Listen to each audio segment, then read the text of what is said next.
Hi guys, I don't think you can guess where I'm at. It's a little place in the high country up on the Crooked River. It's called Talbotville. And I was up here a number of years ago and made a YouTube video of the place. A man with his dog. Now, misfortunately that dog has passed away and gone. But I've got a new one. She's trotting around here, around my feet here somewhere. Here she comes. And that's little Tina. Now this is an historic area. Because it's an historic area, you're allowed to bring a dog into it, which is wonderful because you can go camping with your dog and enjoy yourself. Now this stone wall they've made here is new. There are a few things new at the place here. There's a dunny just over here. Only one dunny, misfortunately. And for the numbers of people that get here, it would be good if the parks could get a few more dunnies in. But there are a lot of improvements. Although the McMillan Spur coming down from the top of the Bulltown Spur turnoff track, it's still pretty crappy like it was about 40 years ago. I don't think it's actually changed. And there's a lot more traffic on it nowadays. But you can get in here 2 or 3 different directions. You can get in from behind us here. There are a few tracks you can get into. And there's a few other ways going in. But you'll have to look on the map. We're in the Victorian High Country. We're 30 odd k's northeast or northwest of Dargo. And the road from Dargo now is sealed all the way up to the McMillan turnoff, which is something it wasn't in those days. It was a dirt road. So there have been some improvements, but still from Melbourne it'll still take you about 5 hours to get up here. And we've got plenty and absolute lots and lots and lots of the Aussie salutes up here. And I left my hat in the car, which is typical. Talbotville now, this is the place I camped at in 1994. This is the actual spot. Misfortunately, some people are camping here. They left their gear here, so I won't be able to stay here and camp here. But this is the exact spot in 1994. And if you have a look now, the new things that are here today, which weren't here then, is there's a couple of notice boards up there. There's a toilet block up the back there, which I think is wonderful. And there's a few of these tables and chairs around here, which are set up in varying places.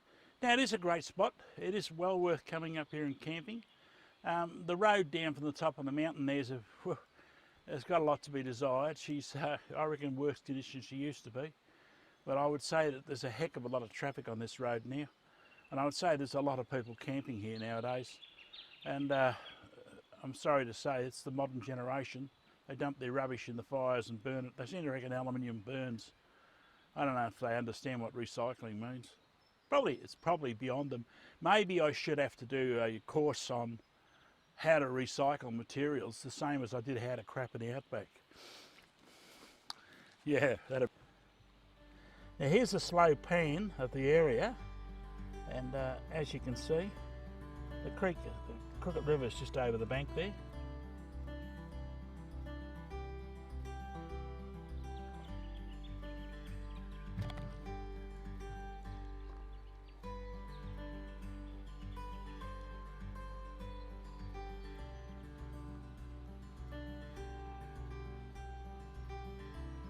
So there goes your 360 degrees, where you can go, you can chuck your swag up like this, just near enough on the edge of the river. And it is a beautiful campsite, absolutely beautiful. I always loved it here.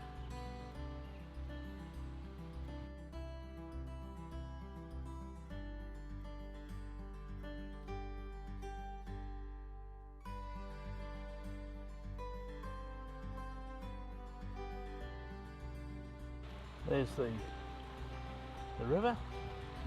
Tina's finally realised there's water there. She'll head down and have a drink now.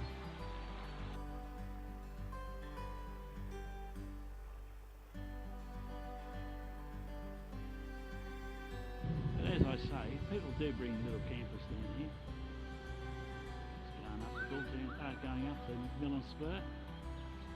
It's a slow run up the top, but you can bring them in down here, no trouble. Get them out again, as long as you're careful, take your time.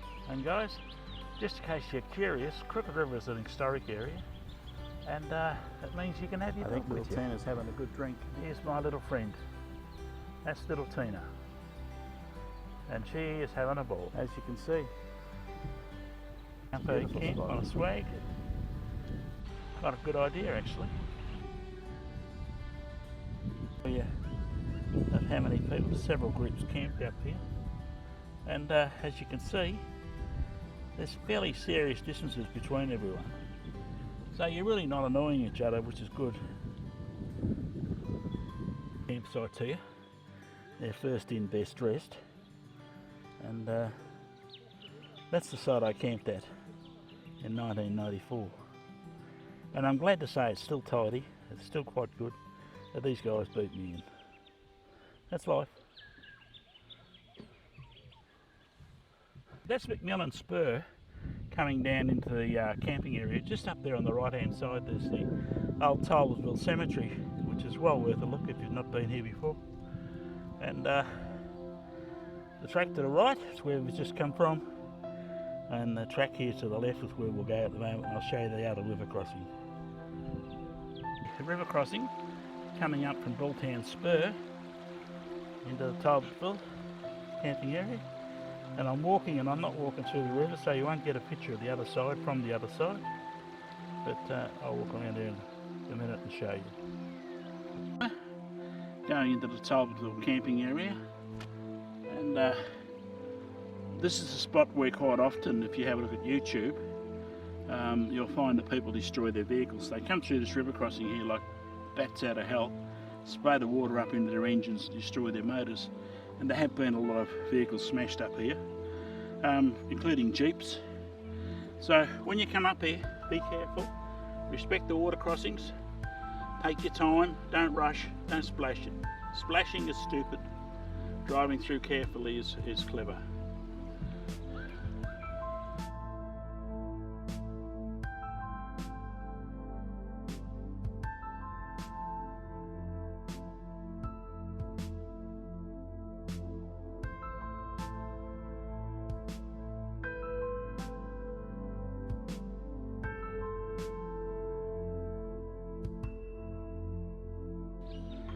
Yeah, the township of Grant is a beautiful camping area. Quite a fascinating cemetery up there too. There's a couple of mines you can get into up there and quite enjoy walking around in them. A lot of fun, beautiful place. A bit cold though, she's 1300 metres up there. We're only 300 plus metres here. And when it snows down to 1000 metres, it snows up there, and boy, you can get cold at night. We're up at the Talbotville Cemetery at the moment, and this has got a lot of history behind it. And like all of these goldfield cemeteries, there's a lot of heartache in some of these graves that are in here. A lot of children, a very large amount of children. Most of them died from diphtheria and so forth, which are waterborne diseases. And with people making a mess right near the creeks and rivers, that's where you get them from. So it was the density of population and the amount of human waste and refuge that was in the waterways that caused most of the problem. But back at the turn of the century, when this place was done in the 1800s, not many people understood or knew about water contaminants. So when you're travelling, guys, do the right thing.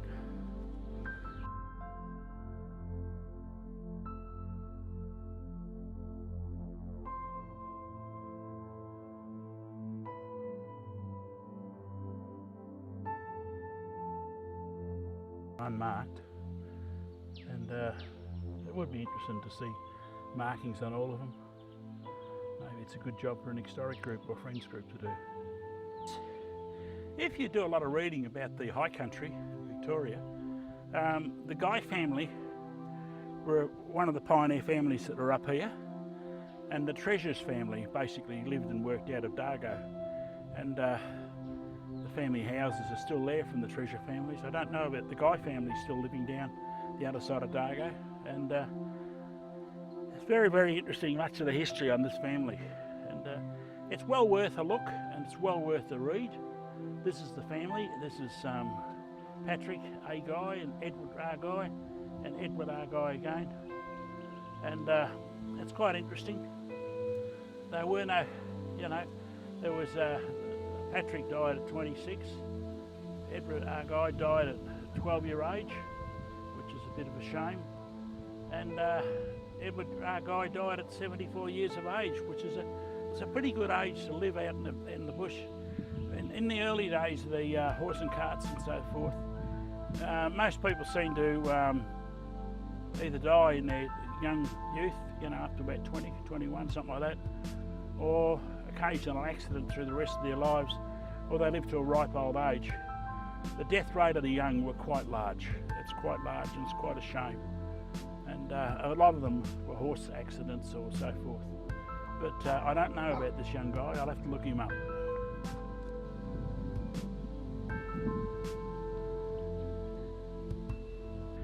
And as you can see, I'm out roughing it in the middle of nowhere to bring you these YouTube videos, doing the Aussie salute, fighting with all the flies and all the other horrible things we have in the bush. And I'm visiting these remote and isolated places just to bring you the videos back. And I hope you enjoy it. And when you get time off from work, or your holidays, or you retire like I have, come out and see them all. We have a wonderful country in Australia. I've travelled from Cape York across into Western Australia, the Kimberley, all over the place.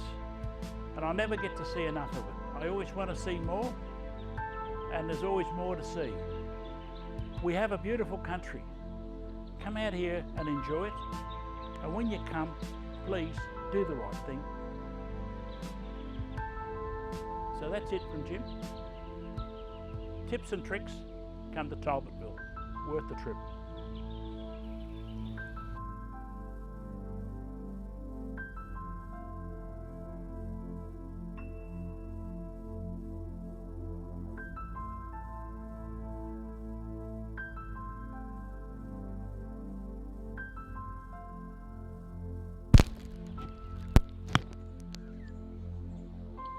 Tina's made up her ideas that she's staying here now. She's burying her bones.